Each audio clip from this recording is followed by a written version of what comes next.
Hello and welcome to another episode of Cram Sesh on Push Your Glasses Up. I'm Mikey. And I'm Reena. And hi. Hello. I just stammered over myself in the intro, but it's fine. That's because we're doing Cram Sesh. Cram Sesh is new. It's hot. It's fresh. It's something we don't do all the time. I thought you were going to go through the thing that they do in Spider-Man 2 for a second. Oh. It's hip. It's wow. It's Yep. But yeah, we're going to continue this here Spider-Man week that we've had going on. And this time we are going to cover the Amazing Spider-Man movies, both 1 and 2. How did you feel about these movies originally? Okay. So I was drinking the Kool-Aid at the time because when the first one came out, I was working for Sony. So for those who don't know, I used to be on the Sony Electronics social media team. This was a big deal because they were rebooting the franchise. I got to attend a screening with all of my coworkers. They rented out a theater for us to go see it. So I was like extra hyped for the movie for like that reason. But yeah, in watching them over again, I mean, it's interesting, like, if you think about the three Spider-Men and like how different each one is. And I really liked these ones. Obviously, like the first one more than the second one, but like they did a good job with expanding the storytelling, and like grounding it in reality. Where I feel like the Sam Raimi Spider-Man were really more about the like comic book adaptation. Yeah. Sorry, I'm just adjusting something. I had you overlapping into my frame. That's the thing, is the Raimi movies are direct homages to like the 60s Spider-Man. This is very much more modernized. Little bit of Ultimate Spider-Man in there, but I think that this is more of just like, we're making a Spider-Man movie. We're making a movie about Spider-Man, not an homage to necessarily anything else. And I have always thought that the first movie was way undervalued when people talk about these movies. I think it is a much better movie than it really gets talked about. And the second movie, we'll get to that. But the first movie, it's a good movie. I don't think it's a tremendous movie.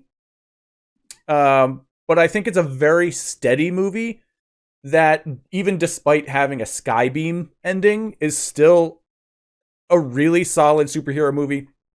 And it has some of the best chemistry of any Spider-Man or any superhero movies. Mm-hmm. Just Andrew Garfield and Emma Stone together are phenomenal. It's the best part of these movies. Yeah. Absolutely magic. And it's no wonder they got together in real life on these movies, because it's like, yeah, you clearly have it for one another right now. You literally can feel like the chemistry, which was lacking in the, with Kirsten Dunst and Tobey Maguire. It was just, even though they also wound up dating in real life. I know, which is a weird thing to think about.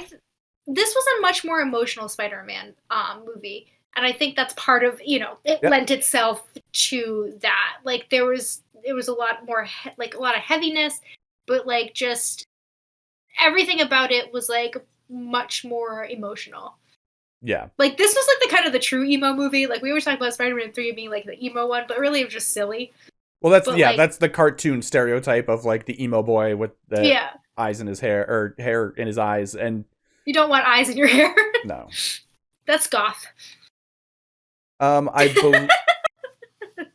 believe it's Nightmare Before Christmas as well. Mm-hmm. Spiders in your hair. That's what that is. But yeah, this movie, again, I have always thought that this is a very solid movie. And I watch this movie more often than any of the Raimi movies, because I think the performances outdo any of the performances not the villains, like the villains in the first two Raimi movies, and Sandman a little bit too. I think the first two movies Alfred Molina and Willem Dafoe are just out of control phenomenal in those movies, and it makes those movies. Where I think this all around, from performances to visuals to, I think the suit looks really good because it's utilized at night a lot, so it winds up just having this really great usage of like lighting reflection going off of it, so it makes it look a lot cooler. Sure, it's a little bit radical with like how far they go with, we needed something different from the classic Spider-Man suit, but I think it looks good still, and I think it just does a good job of like beginning, middle, and end with, sure, there's the stuff with like the secret agent parent stuff going on, but they don't go too overboard in this first movie with it. They just kind of set it up in the background to give Peter something to actually look towards and actually like be the catalyst, because without the briefcase, nothing in this movie happens. So and a lot of people do like hark on that a lot and say like, you know, the secret agent parent thing isn't a good part of this movie, but it's like, without that briefcase, he never looks into Connors. He never finds out who that is. He never goes to Connors, solves Connors' equation problem, causing the, like, none of the stuff in this movie would happen without that. So I think it's an important thing in this movie, and they also don't go too heavy-handed with it, which they do later on in the next movie. But yeah, I like that, you know, he took his dad's equation. Like, yes, he passed it off his own, but like, we know that Peter Parker is smart, he's a genius, but that's like to just show up and like solve a thing that this doctor like couldn't solve out of all this research. Be like, oh, I like that he used like his dad's research when he like showed up and like, oh, I have this equation for you. Sure, yeah. They do a good job of showing Peter be a smart kid without being hyper intelligent, like without being superhuman intelligence, if you will. Like, they showcase early on like, oh, he's good with engineering because the refrigerator thing downstairs or the freezer downstairs.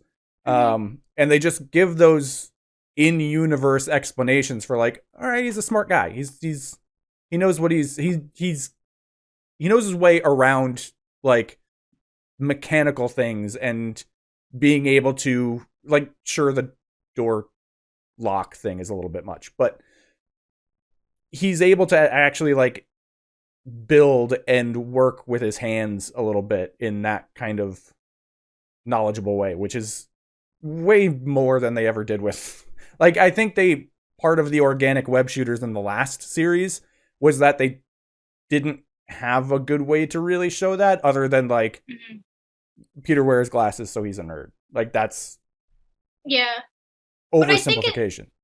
I think in terms of like being a nerd or being socially awkward, like, he did such a good job, because there are times when someone says something to him and you see like the wheels are turning, but he doesn't say anything. Yeah. You know what I mean? Like, he doesn't always have to say something. He doesn't always have like the quippy remark, you know, because he's just a kid. He is, and like, a real person wouldn't like be like, oh, I have like a tagline, a catchphrase every time like somebody said something. That's the thing, is when the mask is off and he can't hide who he is, he's Peter. When the mask is on, he is Spider-Man. Like, there's in the other movies, it is very much still Tobey Maguire under the mask, where this is Andrew Garfield playing Peter Parker versus playing Spider-Man. And Spider-Man's quippiness in these movies is solid. And that's something you definitely need with the character. But just on top of that, too, it's just like the creative way they use Spider-Man's like mobility in this movie, and the visuals for this movie for like swinging and fighting is like 10 times what it is in any of the movies that just came before this. Like, it's astounding. And it is one of those things where it's unfortunate that even though this movie is solid and the next movie isn't, that this franchise is where, and I love the MCU stuff, but this franchise has the best looking Spider-Man stuff. Mm-hmm. Undeniably. Like, it is the best produced visuals for Spider-Man movies to date between these two movies. And weirdly enough, a lot of that is in the next movie, which is a bummer. But, like, they just did a lot of good things in this movie that never went into full greatness outside of those performances.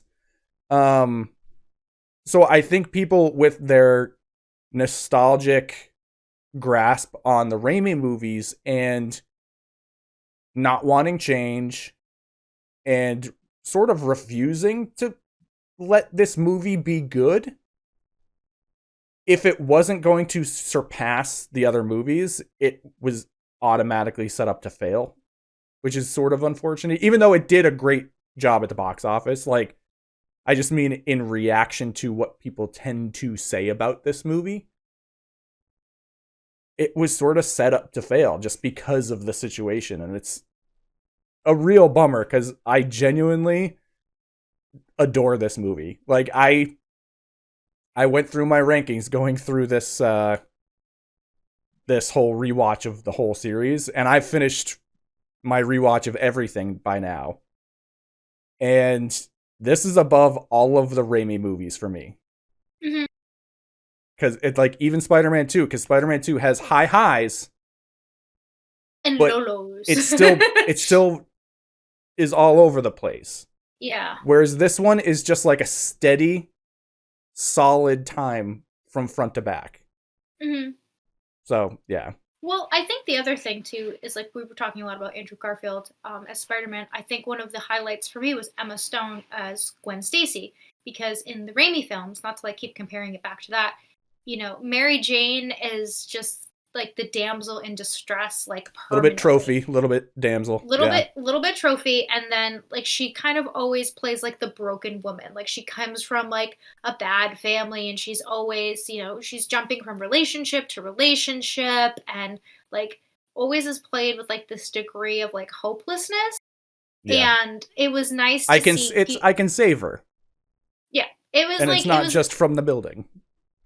It was nice to see Gwen Stacy in this instance be, like, Peter's equal, who, like, one, like, yeah, okay, she was in on it, knew he was Spider-Man, like, it wasn't, like, this big secret that was kept forever, that she understood the gravity of what he was trying to do because her father was the captain of the police force, which I love Dennis Leary being the captain. This is probably his best performance in his entire career, too. Like, he's very believable. So believable. But I like that she understood, like, what she was getting into with him because her father was a cop and, like, what going out and protecting people really means. And that she was smart, and in the end she was, like, super clutch. Like, if it wasn't for her, they wouldn't have saved everybody in the end because they wouldn't have had any antidote. Like, you know, he relied on her for being intelligent, not just being, like, his girlfriend. Like, and that's why it sucks so much in the second one. I'm like, why the only time you've had a really strong female character in the Spider-Man movie so far, then you have to kill her off. Like, I know that's the storyline. I know that's what happens. I know that's what happens. But it just... It was either going to happen in that movie or happen in the third one. Like, it was... Yeah. It just made it hurt more, though. Yeah. No, of course, yeah. Because it's somebody you actually like seeing on screen for the first time. So...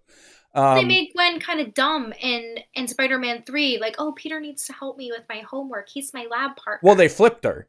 They kind of made... MJ in those movies is more Gwen from the comics. And...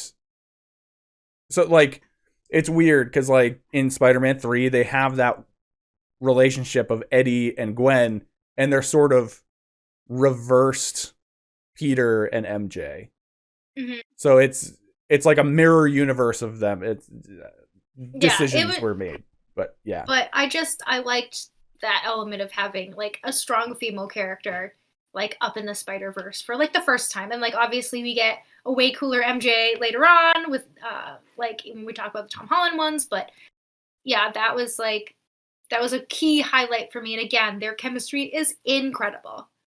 Yeah, like there's the two scenes, speaking of like their chemistry again, it's the scene where he first tells her, where it's like, it's palpable, like it's on their faces of like, I've been bit, so have I. Like that, just the way those moments are delivered, which could be extremely like, not cringe, but like cheesy in the roll your eyes way and not cheesy in an endearing way. But they just hammer it home. They do such a good job. And then the scene where he shows up at her room and he's got the claw mark after the sewer fight. And he like when he cuts what they're talking about and he just goes, let's get out of here. Like the playfulness that they have with each other in those scenes is so good. And it's like, it's believable why they would just like keep going on with it, even though like there's clear things that could happen. Like before Captain Stacy ever says like, stay away from her. Like, I think they know that a dangerous thing could happen to them at any point. So yeah. But when he doesn't go to her father's funeral, when he like ditches out on her, when she's upset, but she like puts it together because she's not an idiot. She's like, why would somebody immediately like and he's just broken when she comes like to see him at his door. Like you can see that he doesn't want. It's very clear that he does not want this. Yeah. And she's like, she puts it together and she's like, okay, like I get you. But I liked that. I liked how she like figured it out and like they were just really good. And yeah, I would say like that's the best probably couple portrayal out of like all of these films. I'd even say like MJ number 2. Well, we haven't even gotten like full relationship in the MCU version yet because in Far From Home it's the very end of the movie when they get together. So we'll see more of that this time, I think. Even because it starts literally with the final scenes of and that they're movie, dating too. This is just what happens. Every Spider-Man. This is just what happens. But like on top of that too, just some of the Spider-Man stuff is so perfectly pitched. Like the bridge scene is so perfectly Spider-Man that I honestly like. I don't think the MCU has actually hit that yet. Like it hasn't quite hit that moment. It's come close. Like in Homecoming when he is being crushed and like he's saying to himself like, come on Spider-Man. That is an extremely Spider-Man moment, but I don't think it captures the giving hope to other people thing that Spider-Man can do. Like when he's holding onto that car and it's like, hey, wear my mask. I'm just a guy. You wear my mask, it'll make you strong. That whole moment is tense. It doesn't like it's a Spider-Man moment or a movie and it's a kid. They're probably not gonna let that fail, but it still feels like it could fail. And he is giving this kid enough hope to like climb out of there. And that's everything that Spider-Man needs to be. Like Spider-Man needs to be able to move quick and give people hope. That is the number one and number two, basically. And it's something that like, as close as it's come in the MCU stuff, it's a shame we didn't get more of. Because even in the second movie, there is another moment in the second movie that is similar to this. That is like a perfect, cute little moment of him interacting with a kid that works really, really well. Not the end scene, but it's the same kid from earlier in the movie. But yeah, but I guess we can go on to the second movie now because we're kind of talking about it more. But I really, really, really, really like this movie. So before we move on to the second one, I just want to make it clear, like, people shit on this movie way too much because it's solid. Now we can talk about the second movie. which has the Spider-Man 3 problem of a couple really great moments and not much else. It was just, it was over-Sony'd. Like, it was over-Sony'd. Yeah. Like, it's, you know, they love their product placement. They love to do the one, like, there was a thing, One Sony, when I worked there, and they love the sister companies to work together. Electronics, pictures, music, movies. Like, I get you, like, 100%. Yeah. But then they were just like, it was just like, it was just too much. It was too much. They didn't even put one cart. Enough. Yeah, they didn't even put the cart before the horse. They put like 15 carts before the one horse. Yeah. Yeah. It's a bummer because there's some stuff, much like Spider-Man 3, there's some stuff that works in this movie. The thing that I was saying before about the kid is he just comes upon a kid getting bullied in like a little alley with a science fair project, and he helps him rebuild it and stops the kid the group of kids from bullying him. It's very good. That is so good. The visuals in this movie are phenomenal, and they are the best of any Spider-Man movie to date. The suit is very, very good, although I think I like the one from the first movie better. Just because I think it is a cool, isolated, like, this is this world's suit. It's different. But yeah, there's too much of the back and forth of will they, won't they with Gwen. Mm-hmm. That, like, they could still have that. It just needs to be cut way back. Mm-hmm. Electro is a perfectly fine villain. But the way that they play Max before he becomes Electro is terrible. They didn't have to do that either. Like, it would have been fine if he Well, here's the thing. I don't think they intended that. Because there are interviews where Jamie Foxx says, I just showed up with that haircut because I thought he should be a nerd. Yeah. But the thing, again, I was going to say, like, I like the casting choice of Jamie Foxx. Yeah. Like, I thought, like, in fact, all these movies, the casting choices are wonderful. Yeah. Like, everything from, like, Dane DeHaan as Harry should be very good. Right? Like, the casting choices are phenomenal. Like, great job on that. Yeah. But, like, Sally Field, like, you're kidding me? But yeah, that's something we didn't even talk about. Thank you for reminding me to come back to this. Sally Field and Martin Sheen are the best Aunt May and Uncle Ben. Mm-hmm. Hands down. As I love Marissa Tomei, I love Rosemary Harris. Sally Field, in this movie, even more than the first movie, has a moment that makes me want to absolutely sob. There's the scene where they are, like, Peter has his, like, conspiracy wall, and he comes back in and she's sitting on his bed and she's saying, no, they left you here with me. You're my boy. It is heartbreaking. And it is, I'm actually getting affected right now as I talk about it. That is the best acted scene in any Spider-Man movie. And again, it's a shame that it's in this movie. Because there's these individual little pieces of this movie that could come together as something, and they just, like, missed the mark just enough that it, like, swept the rug out from everybody. It's like they had the talent, they had the potential, but they just couldn't bring it over the line. Like, you know what I mean? Like, if they had that much attention and focus on the relationships throughout the film, it would have been brilliant. Like, because the most brilliant moments seem to be with, like, subtlety. Like, her saying that. Like, you're my boy. Or, you know, the let's get out of here from that, what we were just talking about. Mm-hmm. These are all small, subtle moments that have big impacts on the characters. I think that's what kind of was missing. Because as soon as you, like, it was way too up here. They needed to, even with Harry, and, like, I don't know. They kind of tried, they never really got there. Yeah, and there's good stuff with Harry. When he first comes back and Peter, like, interrupts his meeting, Harry is, like, in boardroom mode, and he's still a kid. Like, these actors are in their 20s, but, like, he's still supposed to be, like, 17 or 18 or something.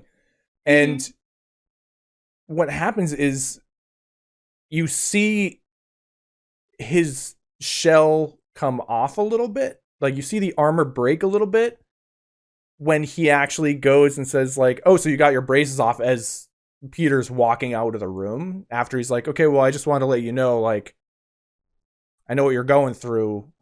I know what it's like to lose a parent. And it's that moment that Harry actually opens up and he's like, this is my friend. And in that moment they are. It's wild. Like, you can see it happen on screen.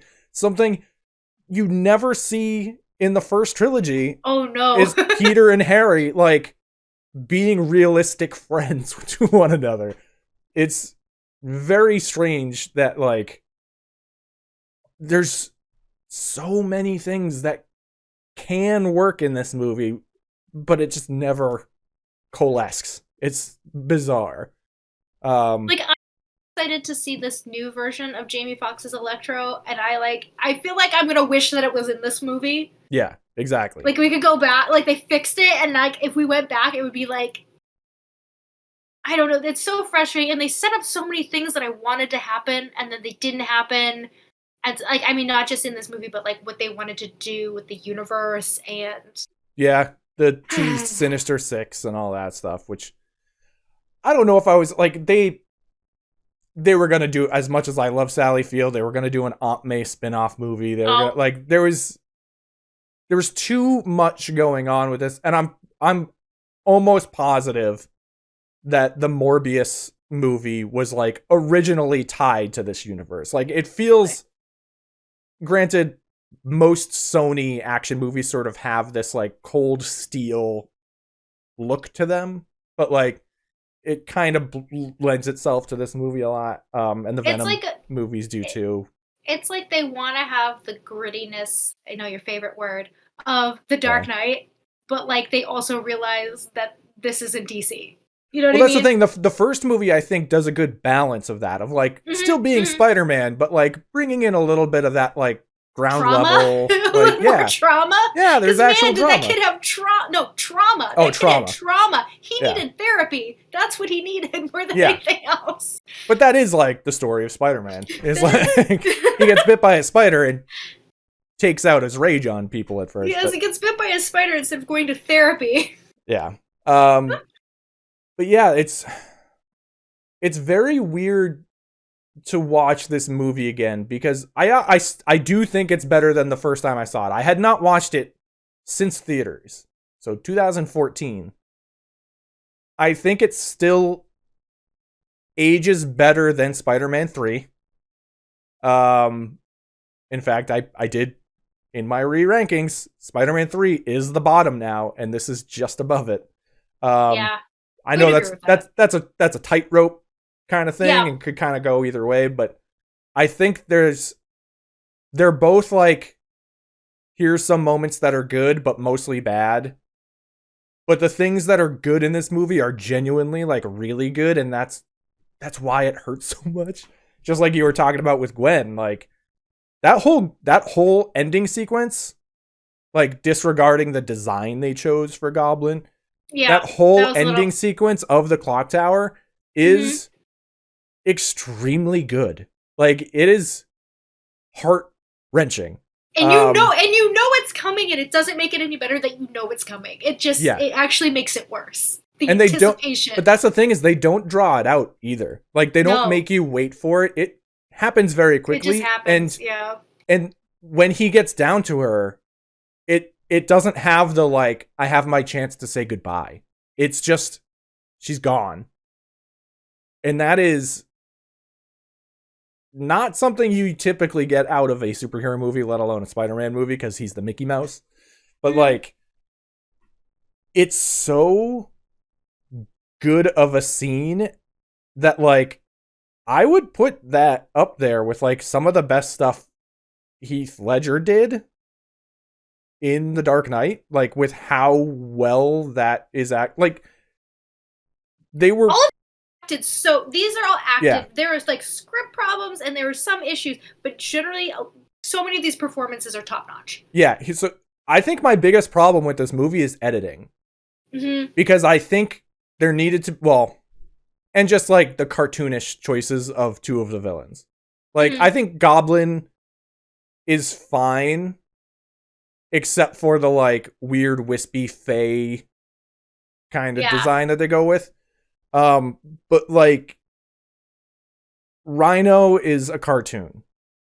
And he doesn't, like, he's a man in a rhino suit. Like, he should be a little cartoonish. But you don't have to turn it up to 100. Like, you don't have to go that far with it. And then Electro, before he becomes Electro, again, turned up to 100. It's the Ghostbusters 2 problem. They were like making kids movie stuff mixed into this story that like kind of shouldn't be kids story stuff, because one of the two main characters dies kind of graphically at the end. So like make everything balance out to that. If everyone read Bridge to Terabithia when we were in school, we're used to like what a broken neck can bring. So we all had that trauma. But I think if I didn't read that book. Oh, you never read Bridge to Terabithia? You weren't traumatized in school? What in my head, that book came out a year before the movie came out. So I was already like 18 at that point. That like, and 20. Then there are a lot of like kids books where broken necks just ended a character. Now that I think about it, there's another Kids Are one. Fragile. Beat the Turtle Drum. Another one. Why did I read all these? Yeah, that explains a lot. Anyway, I was gonna say, if they had played Electro, if Jamie Foxx had played Electro as just like a down on his luck loser instead of this over the top nerd, I think that it would have boosted this up the rankings for sure. Yep. Yeah, it would have at least made it more on par with Spider-Man 1 than Spider-Man 3. It would have been fun if they were just shitty to him, just in general, and he was just like a guy having a hard time. Yeah, like, that's all it needed to be. Like, and he could still have the bad hair. If he wanted to have the bad hair, he could have the bad hair. Yeah, but the it's so like the decisions with Electro are so like confounding in a way, because like Hans Zimmer. And first of all, Hans Zimmer and Junkie XL did the music in this. They also did the music in Batman v Superman in the Snyder Cut, I think. Or in Batman v Superman, and then not in the Snyder Cut. Sorry, in just Batman v Superman. Which was, it's so immemorable that I couldn't even recall it right now. But the decisions with like the chanting, they hate me. They like it's why are you doing like throat singing of people saying they hate me? They did like betrayed me. That like, it's such a weird decision that like weird can be good. Don't get me wrong, but like you're already going into a cartoon level with this character. You don't have to like push it even further and further and further with these like themes of like, we know he feels like people hate him. We don't need to hear his thoughts saying they hate me on a beat. Yeah, we don't need to see him play the Itsy Bitsy Spider while he's lighting up the like generator poles in the power station. Like it's these weird decisions. Like they could have done it like subtly, like made it a musical cue, instead of being so over, like blended in. You know what I mean? If they like wanted to do that part, it is blended in. The Itsy Bitsy Spider thing is blended in. There's no lyrics or anything like that. That's just the sounds that the poles make when they light up. So that's, at least it's made to be a little bit more subtle, but it's the Itsy Bitsy Spider, so it's not subtle. Yeah. But it's like if you hear the Alphabet song, even if there's no lyrics. Doing like the polls, like that's not, it's like that's not subtle. Like I feel like they just took so many things, just like they had an idea and it was like, okay. And then they were like, but what they like Gremlins 2 did. If you've ever seen that Key and Peele skit when they Gremlins 2, it's in the movie. That is what they did here. 100%. You just think of whatever you want in here, make it big. He's going to be a nerd. Okay, but make him like the nerdiest nerd that ever existed. Yeah. So over the top. He's a 70s nerd. You know what I mean? It's like literally Revenge of the Nerds nerd. Yeah, and it's bonkers that they let that happen. But like, that's one of those things where it's like, that's not even a decision that was made with the creative team. That was just Jamie Foxx showing up like, hey, yo, I had somebody do this to my hair, and I'm gonna like play up that aspect of it. And it's weird, like the actual like death scene for him, like when he turns into Electro, is cool as hell, and it's like more Raimi than you get in the Raimi movies, kind of. Like it is done as a horror moment. And it plays really well, except for the fact that leading up to it, he's on the phone with somebody like, "Hey, shut off the power here. I need to stand over the tank." And the person on the other line is like, "Nah, fuck yourself." It's really obviously not that intense, but like no, the way that they play it. It's like, so like, oh, because he's a nerd, but like, nobody likes him because he's getting stuffed in a locker, so he is gonna So we're just gonna like ignore all the safety protocols because we don't like him. Nah, I'm already out the door. See ya. You answered the phone. Like, why would you have somebody answer the phone? Just have it ring forever then. Like and who does it? Who's like, no, I'll just rather have you, potentially have an accident. Yeah. Like, what? No, our $1 billion company, we can handle that. Yeah, and sure. That's another issue I have with this, where it's like, just do the Harry story, like do it a little stronger, because like it's a little convoluted with like his father handing him a key that he doesn't know how to unlock the information for, and he just happens to put it on the desk and it opens up like a touch glass thing. Just say like, "Here, put this on my desk," and you'll see what happens. And then they could just do that.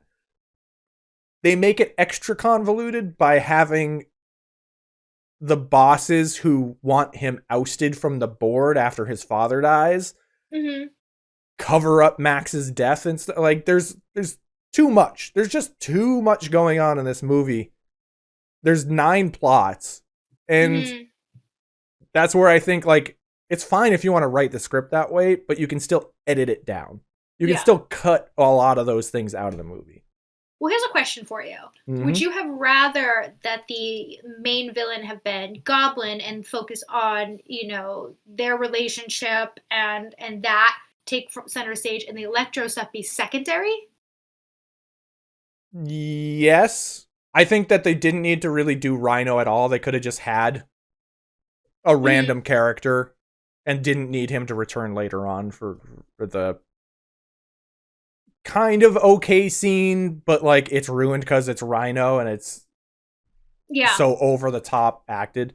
But like, I think the Goblin story should have been more of the focus.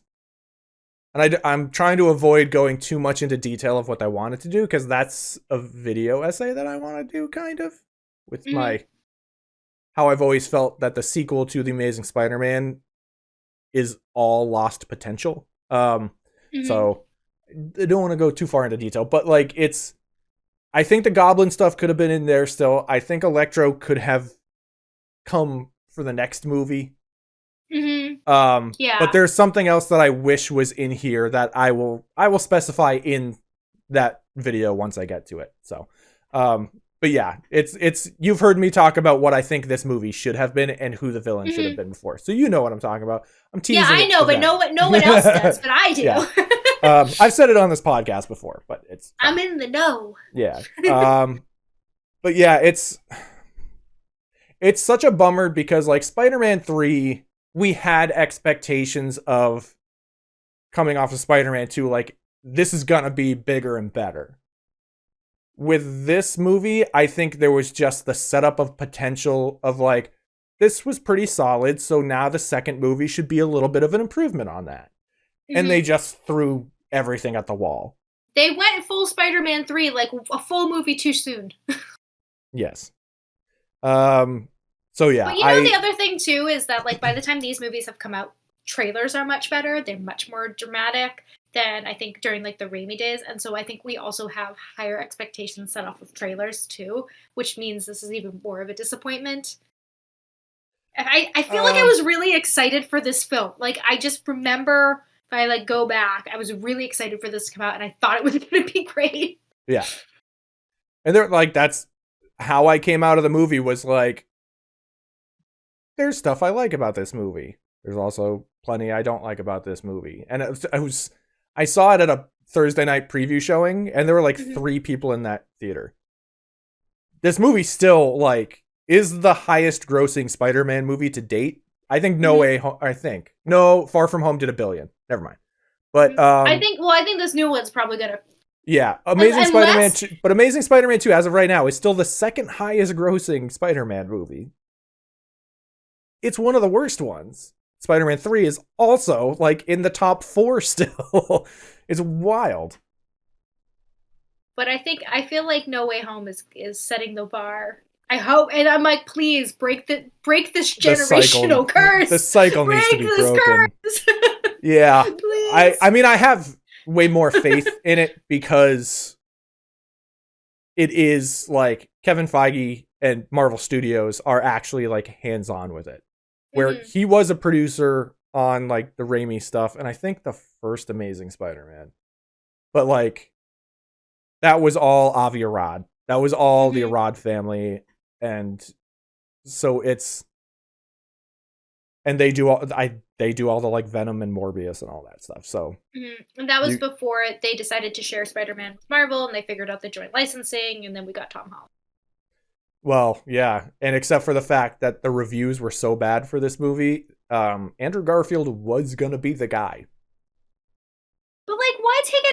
He was great. I know. He was great. There's just nothing wrong with him as Spider-Man. Well, they set up too much stuff, so they had to abandon it all. Ugh.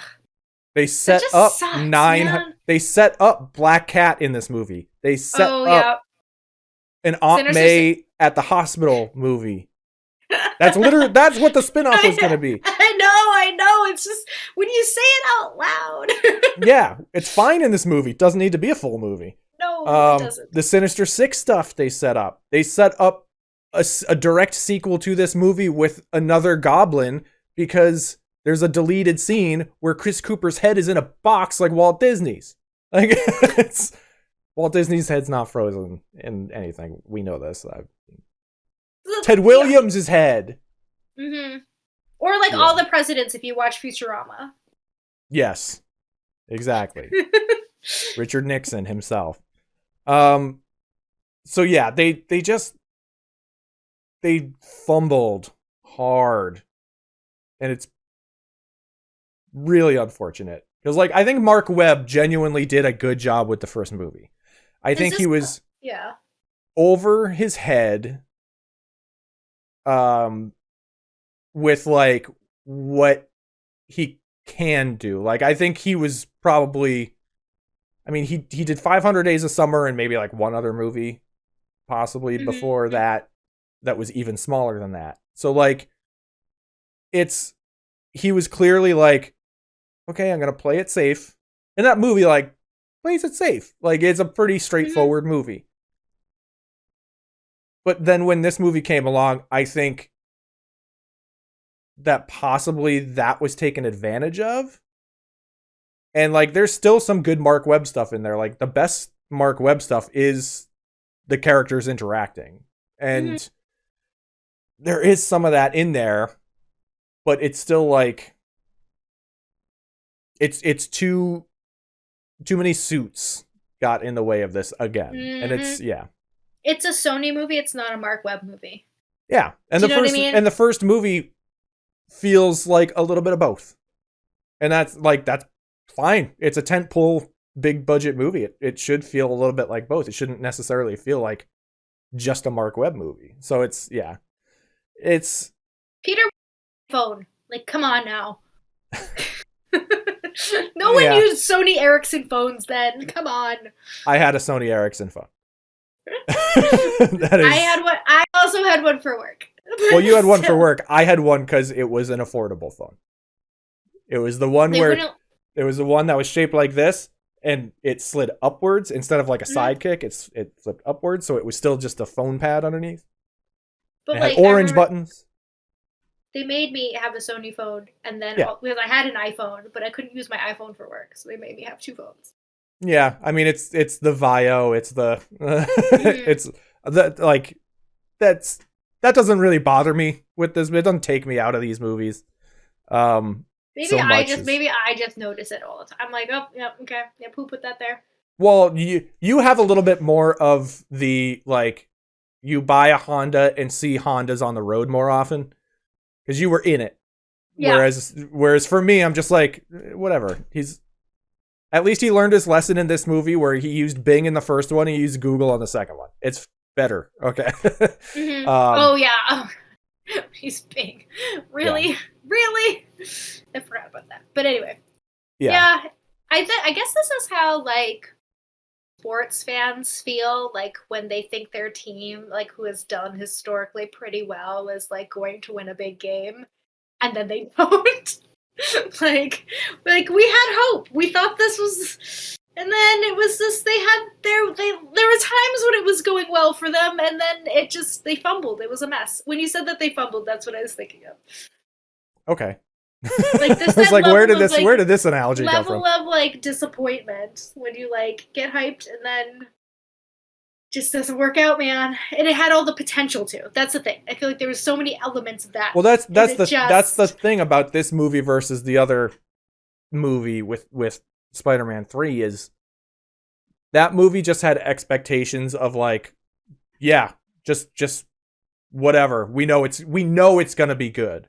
Whereas this movie was more of like, they did a pretty solid job next time. I really hope that they can improve on that and like get it to great. And for me, that's more disappointing than Spider-Man 3 because it's the lost stuff, the stuff that could have been. Whereas Spider-Man 3 is like, you got what you got. Like they just ratcheted it up.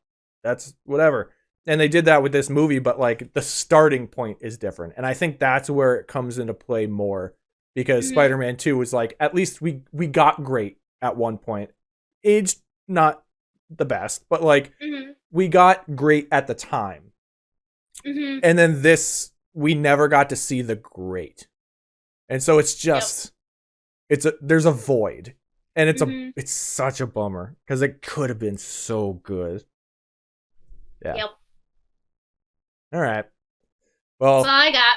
Yeah, I think that'll probably do it, unfortunately, on a dour note. But hey, first Amazing Spider-Man movie. Yeah. I mean, the worst part about that movie is that the lizard had no nose in true villain fashion. Because when you're that evil, you can't have a nose. Yeah, I do think that there is a very realistic, our world reason for that, and that it's. Think about how hard it was for Peter Jackson to get Smaug to animate properly. And it only works because he's so big, so his voice is booming. It would have looked weird and sounded weird for a muzzle on a normal sized character to like be enunciating and animating lips and stuff. So yeah. It could have looked more like a chameleon. They had some cute little CGI chameleons. Well, I think things. I do wish that it was a little bit more snout. But my favorite take on the lizard is usually a little more gator-like, rather than like an iguana or a chameleon or something like that. But yeah, that's you saying that too just made me think of like this. We didn't really talk about the lizard all that much anyway. So the sewer scene, I adore the sewer scene. It is fantastic. We actually see a web being built instead of just being on a giant web for once. And then the stuff to do with like, they go into these in every Spider-Man movie where the community rallies behind him. Oh yeah. And I think in this movie it's handled the best. As much as we love the post-train stuff, but that's very Messiah-like. And then the first Spider-Man movie is the post 9/11, like, you mess with one of us, you mess with all of us. It's a little too far in the other direction. I think this does a good balance of like in the middle of like, this is like an urban legend character that I saw save somebody. So it's all going to come together in a way that, like, I'm going to get my buddies to help because he saved my kid. Like, that's a really nice moment. And it also is the best final swing of any of the final swings. Yeah. Yep. I actually forgot about that part for a hot second too. Let's leave it on that note. That was a heartwarming. Let's leave it at that. When they come together and they set up the crane so he can make, because they know what he's got to do. Yeah. And calling the boys, they're working overtime, everyone's in on it. Yeah, and coming together. And it's Pony Boy from The Outsiders. That's the crane operator. C. Thomas Howell. Also, star of Soul Man, where he wore blackface. Not great. Not great. Not great. Yeah. No. Okay. So we are going to be back with our MCU Spider-Man rewatch stuff in a matter of day or days. So come back for that, and then we'll be back again real soon after that with No Way Home. So oh boy, all the Spider-Mans all the time. Until then, welcome to our Spider-Verse. Bye. Bye.